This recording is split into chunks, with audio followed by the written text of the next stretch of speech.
Good afternoon. A little on time today. I know that's a surprise to many of you. 2 minutes late, which is a vast improvement in efficiency. Obviously, you know, the president met this morning with bipartisan congressional leadership, mainly to talk about financial reform and the upcoming legislative activity around that. And the president's strong hope to get something done as quickly as possible. To that end, Secretary Geithner is here, speak for a few minutes about what the president and the leaders talked about, and take some questions on what was talked about around financial reform. So, Mr. Secretary. How are you all? So I think it's a critical moment for reform, a promising moment, a lot of hard work, a lot of progress. It's been 2.5 years since this crisis started, more than a year since we first laid out a comprehensive set of reforms. And I think we know what we need to know about the choices we face. It's just time to decide and time to move. We're going to make sure we have a comprehensive bill that brings derivatives out of the dark, ends too big to fail, and gives consumers and investors basic protection against abuse, against predation. There's been a lot of movement on consumer, as you've seen. Focus is now shifting to the really important but very complicated areas of derivatives and too big to fail. But I think there, too, we've taken a lot of ideas from the other side of the aisle, and I think we've got a very strong package of reforms, and I think we're very close to something that we could stand up and say with pride is going to be a good and strong bill, prevent us from ever seeing this kind of crisis again in the future. I don't think it's tenable for anyone to stand up and see, in the face of the devastation this crisis caused, it's not tenable for anyone to argue now, I think, that we don't need sweeping reforms. We can't afford to leave this system in place. And again, I think we're very close. We're, as I said, open to ideas. Our test is going to be, though, what's going to work, what's going to be in the public interest, what's going to leave us with much better protections against these basic failures and these abuses. We're going to keep reaching out to the other side of the aisle. I thought the tone of the discussion today was very positive. Senator McConnell said, as he said many times before, that he'd like to work on something. But of course, our test is going to be what's going to work, what's going to leave us with a strong enough set of reforms. Are we out of the woods now? In terms of the prosperity of return, reform, economic return. We are in a much stronger position today than we were. The economy is definitely getting stronger. We're coming out of this stronger and more quickly than many people expected, and stronger and faster than many countries around the world. Why? Why are we? Because the president acted so forcefully initially, doing things that were politically difficult, but he acted with overwhelming force to put out the financial fire, stabilize the economy, and we've been growing now for 3 quarters. But too many people are out of work. We got a lot of work to do still. This is going to take a long time to heal, and we're going to keep working to make sure that we're getting a strong recovery in place that gets more people back to work. Is it a permanent answer now? With more controls on the financial institutions? Will it be a permanent answer? This is going to be the most sweeping set of reforms we have contemplated as a country since those put in place after the Great Depression. But we let our system, a system designed for a different era, fall way behind the curve of risk and innovation in this market. Never should have let that happen. But I think this is a very strong package of reforms. Again, I think we're very, very close. I think we're going to have very broad support for this because it's so important. Again, I think it's very hard for anybody to argue that we can look at the devastation caused by this crisis and not say we all share a huge responsibility to fix what was broken. The administration has said that it'd like to see this bill strengthened. What areas need strengthening? Well, again, the key test for us is going to make sure there is a strong, independent authority to write rules, enforce rules for consumers, protect consumers that apply across the financial system. Again, what happened in our system was we let people operate outside any basic set of constraints. And over time, what happens is what always happens is the business migrated to where the rules were weakest. And that's critically important. We need to bring derivatives out of the dark so we don't have future AIGs. We saw what devastation that caused when you let huge, complex companies write hundreds of billions of dollars of commitments in derivatives without the capital to back that.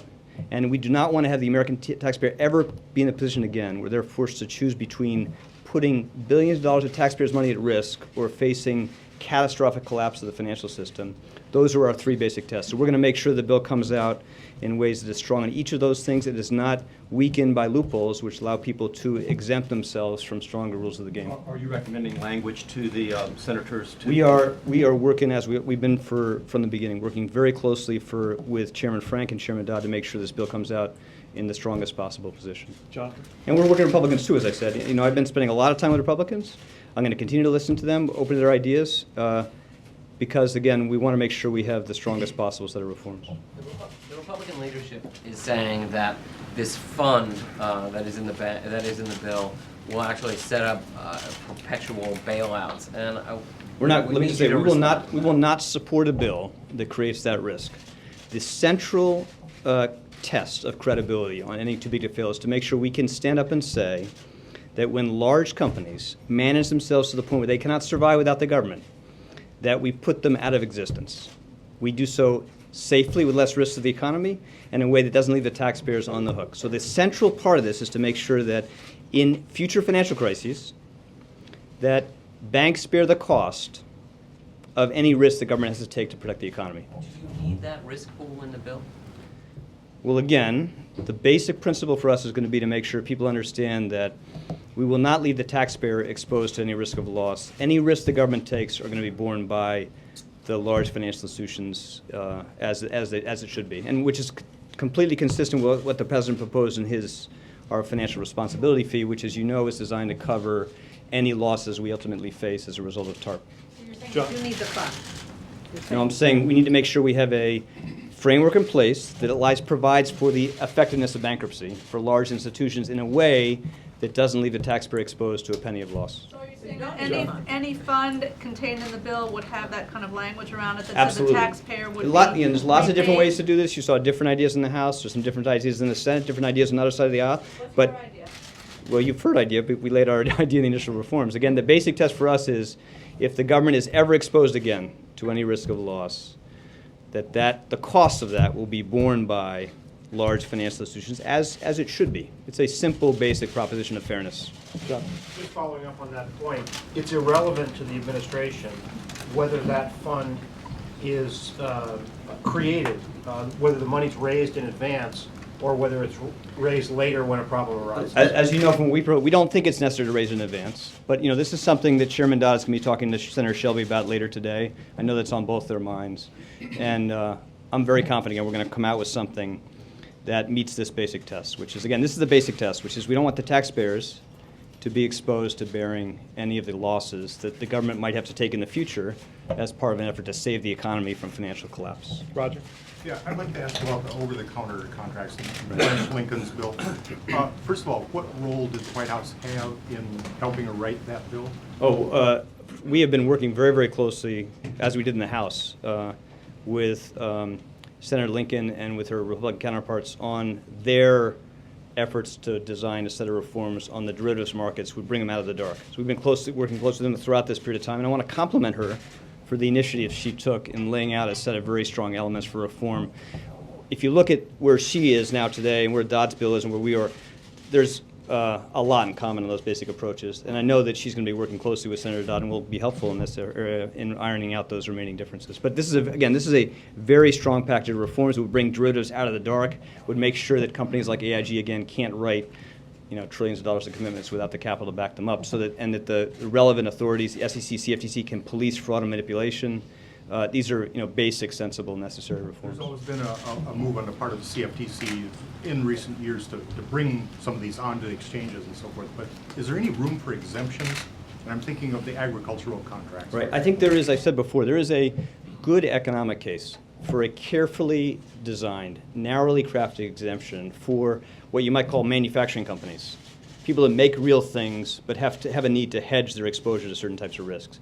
I think we can do that, but the key thing is to make sure we do that in ways that does not provide an opportunity for other people to evade the basic protections of the bill. So that's the balance. One final thing, Lincoln's bill's been described, at least so far initially, as a pretty tough bill. Does that get you 60 votes in the Senate?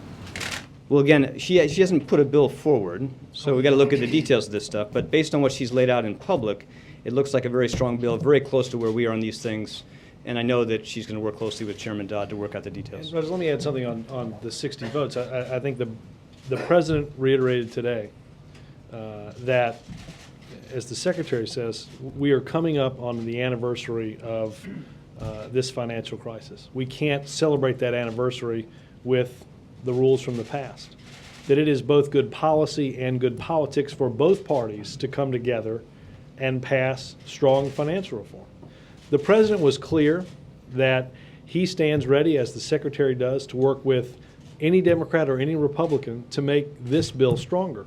But in the name of bipartisanship, the president is not going to codify bad policy.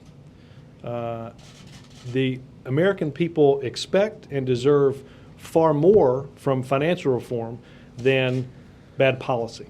Major? Mr. Secretary, one question on reg reform and one on the debt, some comments that Ben Bernanke made. On reg reform, could you respond to Republican criticism that it doesn't address to their satisfaction Fannie or Freddie, which even those who support regulatory reform believe was a precipitant cause of the crisis? And number two... Let me just say on that, of course they're right. We did not take on the broad question of reform of the GSEs or the broader housing finance market in this bill. We did that consciously. But we're beginning a process now to figure out what the most sensible set of reforms are, not just for fixing the GSEs, and we can't leave them as they are, but for looking at the broader housing finance market as a whole and make sure that's going to do a better job in the future of giving people access to affordable housing. That's going to come, but we consciously decided not to do that in this bill. Okay. Secondarily, that the proposals on the table on derivatives, Republicans say will push the trading of those instruments overseas, make them less transparent, and cost American jobs. No risk of that, and I would not support that. And we've been working very closely, because of that potential challenge, to make sure that European countries and others are moving with us and put in place a complementary framework, very similar protections. And we have very broad convergence with the Europeans on what we think will be an effective global framework that will avoid that risk. And on the debt, Ben Bernanke said today that under a likely tax scenario, meaning most of the Bush tax cuts extended as the president has called for, and continued relief of AMT, by 2020, the deficit of the federal government would be 9% of GDP, and federal debt would be more than 100% of GDP. Look, I didn't see his remarks. He said that would be unsustainable, and there must But be a more aggressive approach. of course, that would be unsustainable, but that's not going to happen if Congress adopts the policies the president's laid out. He's laid out a very comprehensive, detailed set of policies that would bring our deficits down dramatically over the next few years and get them much closer to the point where we're living within our means again as a country. But of course, everybody recognizes right now that we're living with unsustainable deficits. And it'll be very important to make sure that we have a strong recovery going forward, that Congress demonstrate that we're able to make some tough choices to bring those deficits down. But the policies the president laid out would bring about a very substantial, necessary, important, dramatic reduction in the deficits once we have an economy where we have a recovery in place led by the private sector that's strong enough. Matt? Secretary. Senator Dodd has said he wants to get a bill through the Senate by the end of April. What's the administration's timetable on that? There's been talk of Memorial Day. Is that feasible? I think that's something you got to talk to the majority leader about. I know he's thinking about the best strategy. Obviously, we want to move quickly, and we want to get a strong bill. And again, I think on the basis of what we've seen, we've got a very good chance of enacting the most sweeping, strongest, most comprehensive reforms we have contemplated as a country since those put in place after the Great Depression. I think we're in a good position to get there, but the timing and that kind of question is up to the majority leader. Are you confident this will be done this year?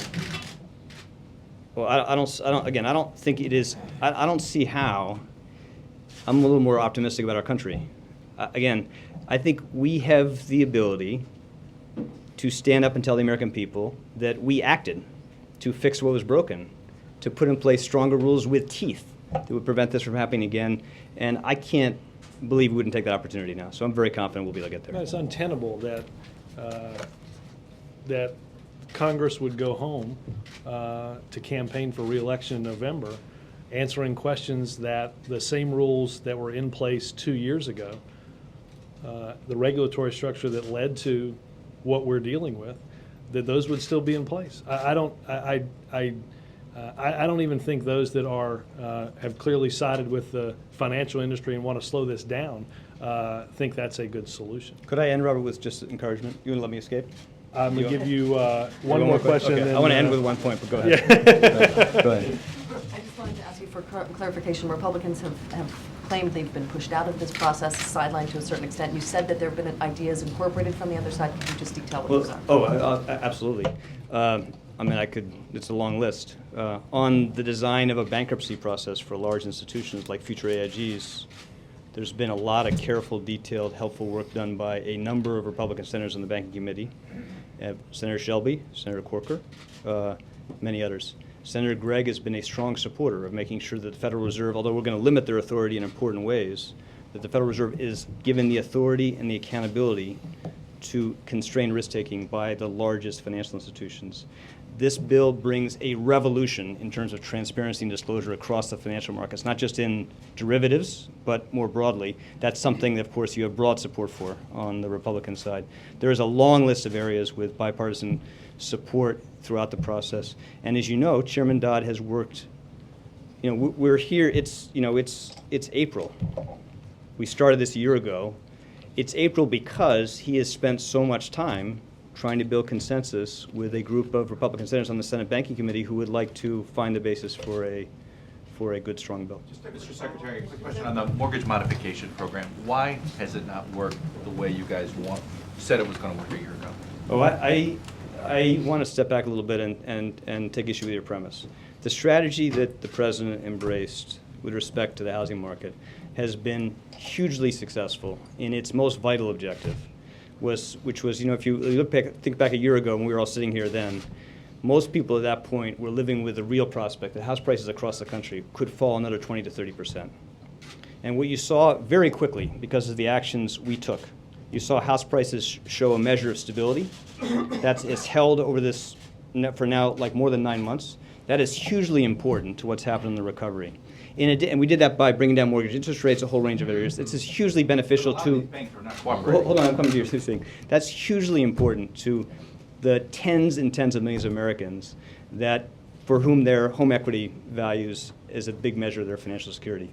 In addition to that, we launched a modification program to help a set of homeowners stay in their homes. That program has now reached more than 1.1 million Americans.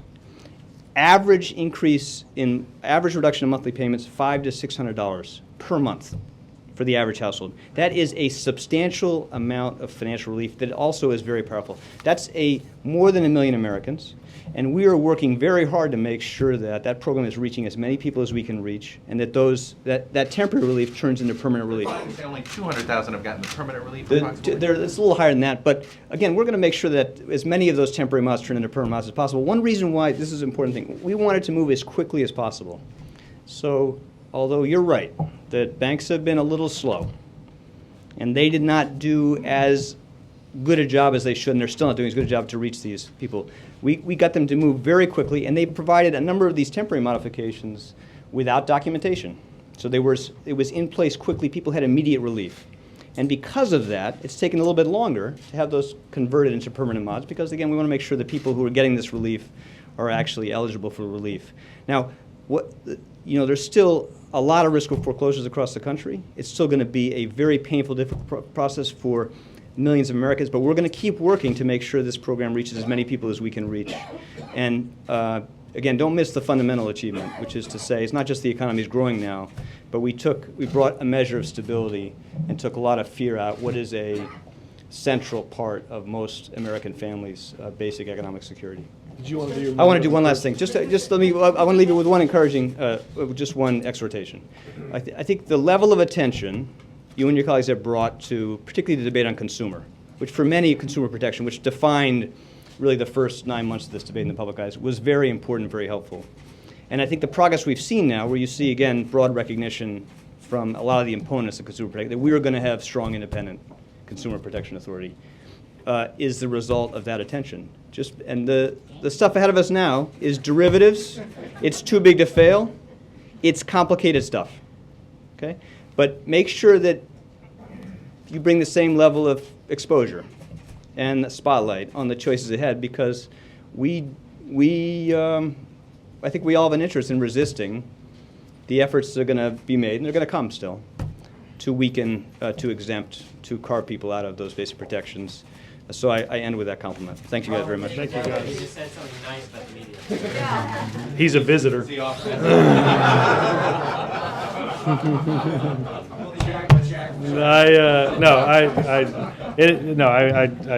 was a joke. Obviously, it's. I'm glad he came, and I'm glad you got an update on what the president talked about. I do want to add just one thing,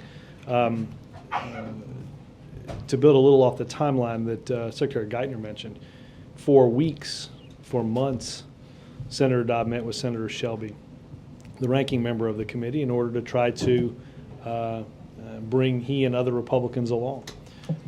That was unsuccessful, and Senator Corker came for several weeks to try to do the same thing. Now, Senator, as Secretary Geithner mentioned, Senator Shelby is meeting tonight with Senator Dodd in an effort to try to do this again. The president was, I think there have, quite honestly, Helen, I think there are very conscious efforts to weaken this bill on behalf of lobbyists and special interests that have been paid a huge amount of money to do exactly that. The president was very, very clear with the members this morning. He is happy to listen to, happy to work with, and happy to incorporate any ideas that strengthens financial reform. But we are not going to make bad policy decisions through the artificial lens of hoping something is bipartisan. Because in the end, the test will be whether or not we have rules in place that prevent this from ever happening again. That is the standard by which the president and his team have gone about this reform effort.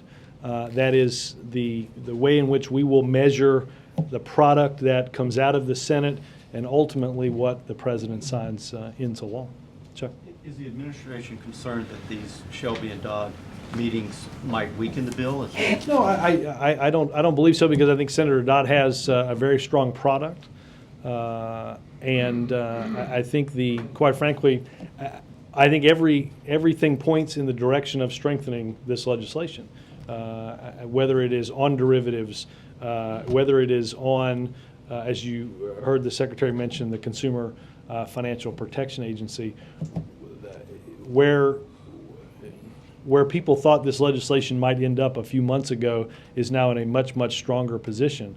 And I quite frankly think that there will be a decent number of Republicans that will be on the side of reform. I don't doubt again that there will be, as the Secretary said, some very deliberate efforts to water down, to weaken, and to put the special interests in control of a process that does exactly that in weakening this bill.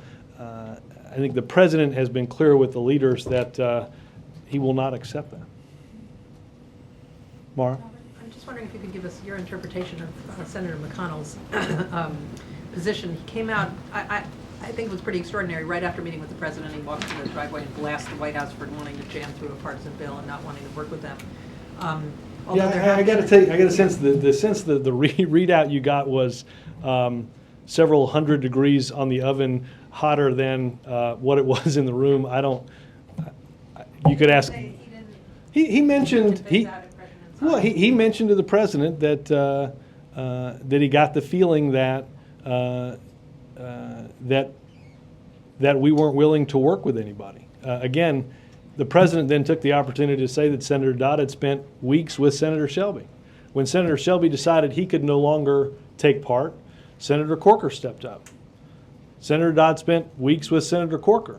There a lot of Republicans get to church. Very few of them have made it to the altar. I think what did McConnell say in response to that? What does that mean? Yeah. It's a fun little matter, but what do you mean by that? What I mean by that is They're not dealing in. no. What I mean is no. I don't. Their motives, you will have to ask them. I'm just saying that in order to be bipartisan, you have to be willing to, for the president, you have to be willing to accept a strong bill. And if the effort to get this close is simply to take steps to water or weaken that legislation, that's not what the president's interested in. And again, I think that, well, the president was very clear, and the secretary has been clear about talking with and working with Democrats and Republicans.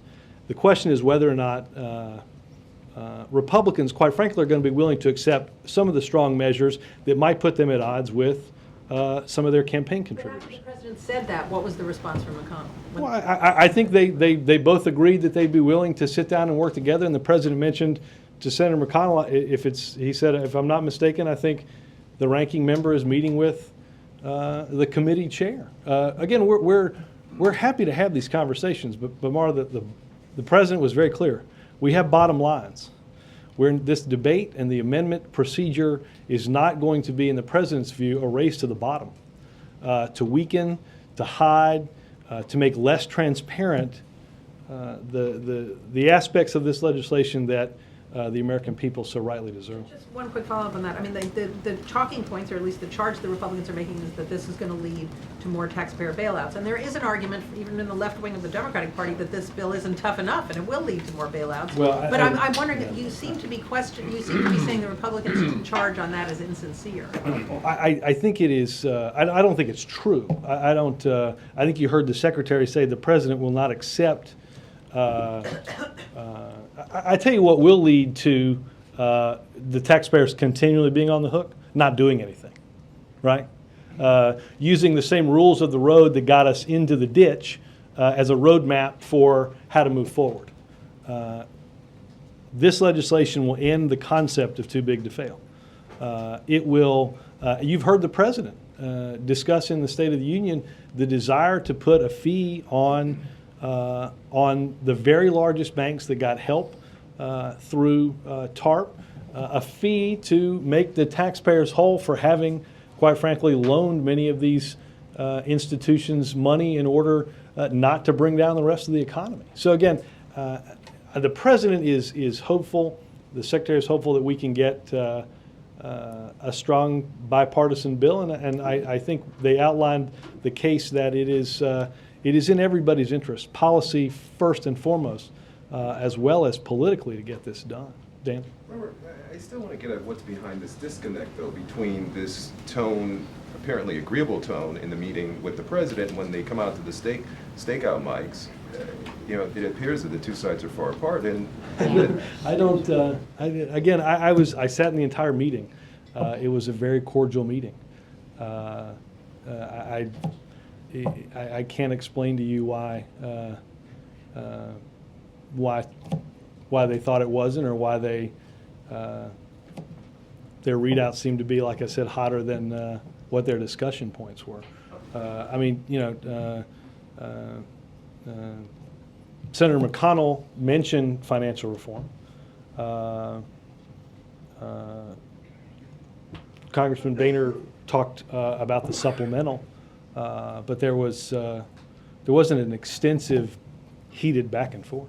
Was there any heat, though? Was it intense at any time? Well, I mean, I think it was frank. I think they talked about the desire to get, the president talked about the desire to get the New START treaty ratified quickly. The president discussed with Senator McConnell the need to get appointments through the Senate in a far more timely, on a far more timely schedule than has been thus far. I wouldn't, though. I hope I'm not jamming them up, but I don't think it was that contentious. At stakeout, it was very clear that the Democrats were very upset with how the Republicans have been holding up nominations, holding up bills, and you didn't see any of that back and forth. No, again, I will tell you that as I just said, there's no question that it was discussed that on the calendar sit 94 nominees that are out of committee, that are awaiting a vote. And I've mentioned this on countless occasions, and I'll do so again. We have nominees that have cleared committee for months. They sit there. The Republican leader insists that that Senator Reid file cloture, which starts a 30-hour clock. and at the end of that 30-hour clock, no one opposes the nominee. And then after that vote, they have an up or down vote on the nomination in which no one opposes the nominee. Whether or not that was a tactic to slow the process down during health care may be the case. As the president mentioned, we're past health care. If there are non-controversial, non-ideological nominees at the Department of Justice, the Department of Defense, the Department of Homeland Security, the Department of Treasury, that are not going to be opposed either in cloture or in the process, the tradition has been that unanimous consent is provided and an up or down vote or even a voice vote is done on these nominees. And the president mentioned he didn't spend a lot of time in the Senate, but he got how the place worked. Yes, sir. Well, the response specifically on that was the president suggested that that someone go sit with someone from our team go sit directly with Senator McConnell. The president understood there are nominees that the Republicans will oppose for ideological reasons. Then there are probably 80% of the nominees that are on the calendar are likely to be those that I just discussed, where there's no opposition to cloture or on their final vote. The president told Senator McConnell we would send a representative over to sit down directly with him, go through the list, and they could pick their ideological ones that they wanted to have a specific floor battle about. But that of the 94, 70 or 75 of those have traditionally just been cleared. The president said we'd send somebody over to sit down and figure out who those 70 or 75 were and get them done. And he seemed to be amenable to sitting down.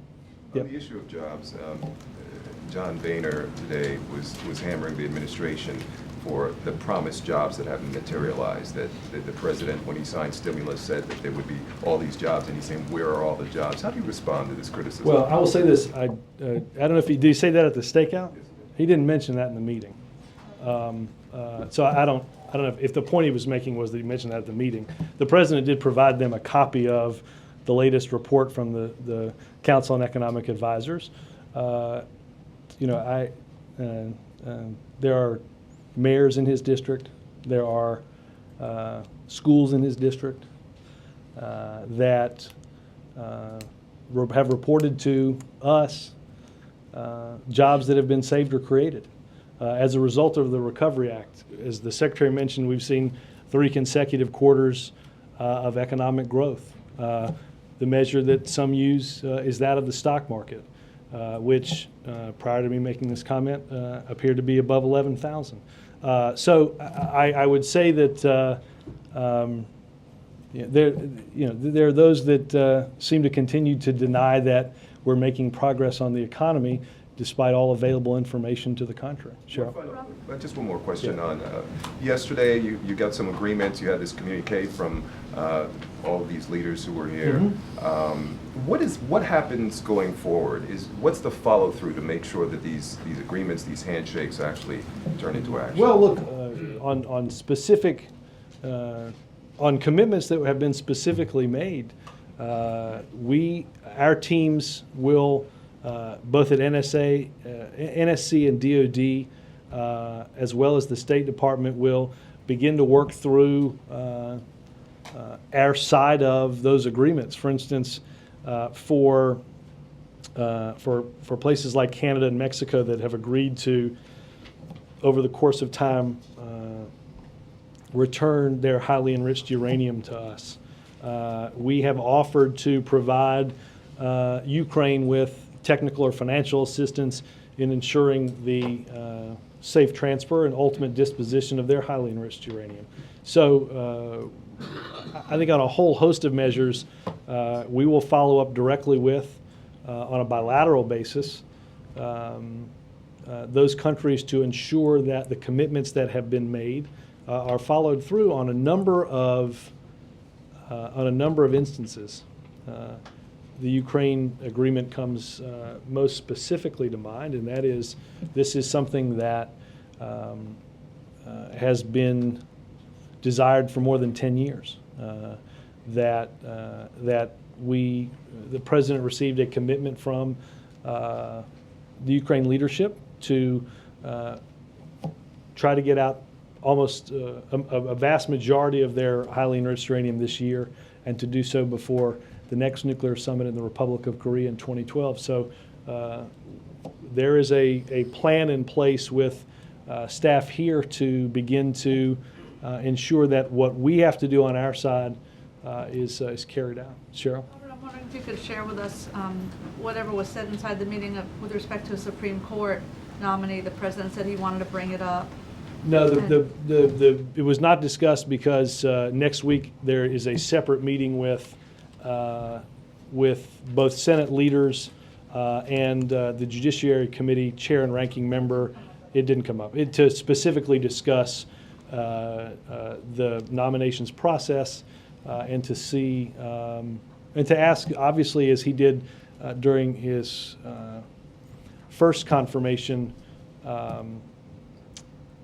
what advice each of them had for this process. And then as a follow-on to that, does the president regard this as, is he starting afresh, completely anew here in the Supreme Court process, or do you feel like you have a roadmap of nominees and potential candidates from the Sotomayor hearings? I think it is safe to say that there are those that went through that process that were ultimately not selected, that have gone through the full process of having been looked at by the president and his team.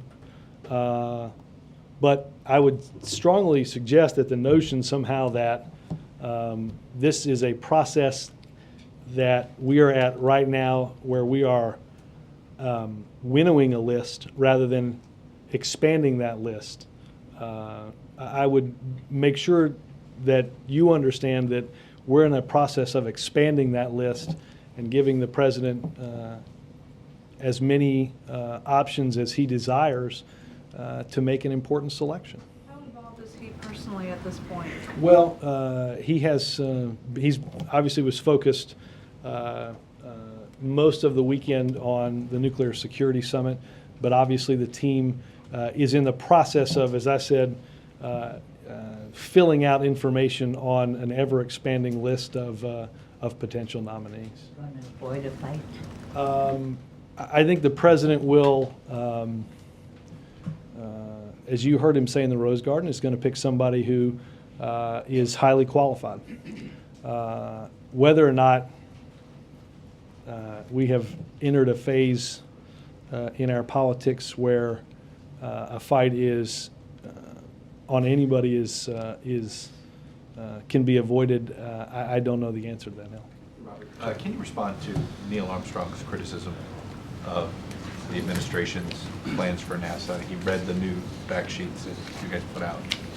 It still has the same criticism, this idea that the space program is going to become mediocre. Yeah, I watched some of the reporting on this. I would say that first and foremost, an independent commission has looked at NASA, at its budget, and at its programs, and found that the programs were years behind schedule, massively over budget, that we weren't going to meet the time frame of going to the moon under any circumstance. In fact, the commission itself found that the idea of going to the moon under the timetable prescribed was unexecutable. That's their word. Why not fix that process to improve that well, rather again, than scrub the program? Again, Chuck, and I'm sure you all have dug into this and found that given the time frame and given the budget and given the ability to meet the goals that they laid out, again, the commission found that that was simply not attainable. The president will outline a renewed strategy tomorrow in Florida that will provide more jobs for the area, greater investment in innovation, more astronaut time in space, more rockets launching sooner, and a more ambitious and sustainable space program for America's future. That's why, again, there have been many, including Buzz Aldrin, who believe that what the president will outline represents our best opportunity and our best effort to get this agency and program back on pace to put astronauts and rockets into space as the president so strongly desires. It sounds like you take issue. It sounds like you take issue with this, the idea that jobs are going away, because that's what a lot of people in Florida. Senator Bill Nelson is concerned about this. Well, again, that jobs are going away. You're saying there's going to be additional jobs. There will be additional jobs. Again, remember, a bunch of jobs going away. Remember that there was a decision made in 2004 to retire the shuttle program. The deadline actually had been extended, but the plan that the president will outline actually would result in more jobs for the area than would have been had the plans simply been carried out. So I think that, again, the president will outline this in more specificity and detail tomorrow. But this is a sustainable investment in our continued returning to space. But to Chuck's point, won't there still be jobs lost because of programs that are being discontinued? Again, that was a decision made more than 6 years ago to discontinue the shuttle program. Robert, on this? Same thing. Yeah, again, the president's going to get into this in great detail tomorrow. What response does he have to someone like Neil Armstrong, who has not been out criticism? The same one I just gave to Chuck. What about that Based on- America's leadership is, what about his specific comment that America is giving up its leadership here? Understand this. As I said, an independent commission was formulated to study where the program was, whether it was capable of fulfilling what it said it was going to do. The commission, and again, an independent commission came back and said that was unexecutable, not going to happen. What the president has done is put in place something that is sustainable, that will return astronauts and rockets to space, increase our investment in cutting-edge research and innovation, and provide us the best opportunities. But he's changing from what, he's making changes from what he had earlier this year. He is. And what caused that? Again, a strong desire to see our nation continue to lead the world in space exploration. But understand, Major just asked the secretary and myself about unsustainable budgets. No one has been immune to this. The president froze non-security defense, non-security discretionary spending for a 3-year period of time. We have lived for a long time beyond our means. So the original program, again, envisioned would not have been available to return to space until 2028 to 2030. This is a program. The space program, though, is part of the national security. Is a long-term Well, national security issue. There are again, I think there are obvious and cutting-edge research and innovation investments that a whole host of people in this administration and out believe are tremendously important. That's why the president's renewed program protects that, and again provides something that is sustainable. The program that had been in place, Chuck, was not going to was not just simply not going to happen. Robert, on another topic, Supreme Court nominee Kamala Harris. The list that you're talking about, the expanding list that you have today, what can you tell us about this list? what types of people are on it?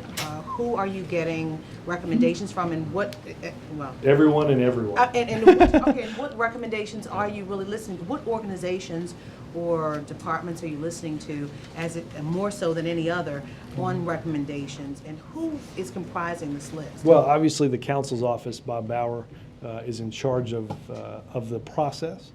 The president will solicit recommendations and names from those on Capitol Hill, those that will be involved in the process. I don't doubt that we'll read many names that people are interested in seeing considered. This is a process that will take many weeks. I'm not going to, from up here, get into that name game. Currently on the list, women, minorities, men, I mean, we know men probably, but I can women say, I can narrow it down to both men and women. No, but I mean, Yeah. minorities, are there more minorities on the list? Again, April, I'm going to come out here many times in the next several weeks, and I'm just not going to get into the name game. I think the president will have Not the name, many. but who's on the list? What kind of people are on the list? Not their names, but who. That's it's a good try. It's early in the process. I think you've got a chance to refine your question and try to slip it in, say, next Tuesday. And no, I think the president will have a large, robust list with which to make a decision that will reflect a whole host of different attributes and backgrounds.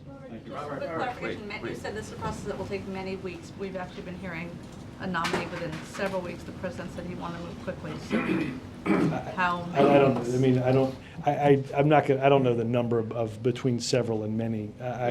If you want to substitute several for many, please note that the transcript will do that. Robert,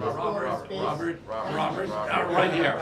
Is this just in my head, or are you all saying my name? Yes, Robert. Major? Good, Robert. Okay.